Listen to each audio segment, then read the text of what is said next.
Bilang naman po ng mga nagtutungo sa Tondaligan Beach, kumakaunti ngayong Tag-Ulan at Pasukan. Tingnan po natin yan sa ulat po ni Idol Matthew Pacheco. 104.7 IFM Report.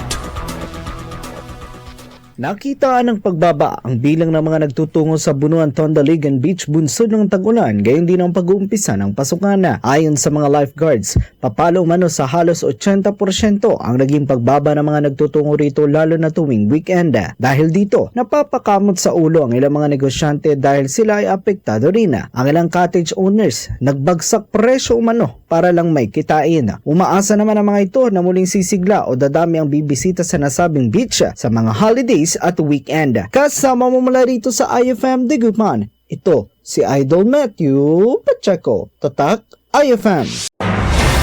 IFM News. IFM News. IFM News.